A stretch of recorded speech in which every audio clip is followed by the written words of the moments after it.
আর খবর দিন ভোরের শুরুতেই নজর রাখবো মুর্শিদাবাদের ইসলামপুরের দিকে। কেন নজর রাখবো তার কারণ সেখানে উত্তেজনার পরিস্থিতি।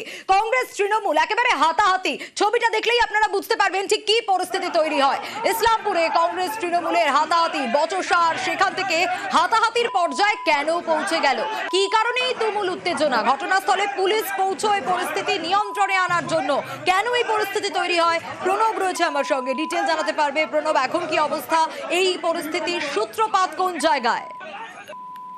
দেখো, একটা গাছকে লাগানোকে কেন্দ্র করেও কিন্তু কংগ্রেস তৃণমূলের মধ্যে সংঘর্ষ ঘটনা ঘটলেও তোমার ইসলামপুরে যে ইন্দিরা মোড় রয়েছে সেখানে যে বড় তোমার বকুল গাছ ছিল, দীর্ঘদিনের পুরাতন গাছ, এবং সেই মোড়ে তোমার সেখানে ইন্দিরা গান্ধী এবং রাজীব গান্ধী এবং মহাত্মা গান্ধী তিনজনের তোমার একটা স্ট্যাচু রয়েছে, এবং কংগ্রেসের দাবি দীর্ঘদিন ধরে তারা সেই জায়গাটা সংস্কার করে এবং সেই গাছটা মরে যাওয়ার জন্য নতুন করে একটা গাছ লাগানোকে কেন্দ্র করেই কিন্তু আজকে সকালবেলাতে এই অশান্তির ঘটনা ঘটে।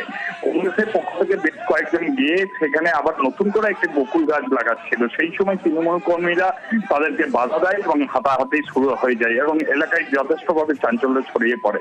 তারপরে পরিস্থিতি নিয়ন্ত্রণে আসতে কিন্তু গাছ আনার জন্য ইসলামপুর থানা থেকে পুলিশ বাহিনী আসে, দিয়ে পরিস্থিতি নিয়ন্ত্রণে আনে। যদিও তৃণমূলের দাবি যেহেতু গাছটা মরে গিয়েছে সেই কারণে তারা যে গাছ লাগাবে, বকুল গাছ লাগাবে, তার জন্য মাটি তৈরি করেছিল তারা, তাই সেই জায়গাতে এসে কংগ্রেস কেন গাছ লাগানোকে কেন্দ্র করে এইরকম একটা পরিস্থিতি তৈরি হয়।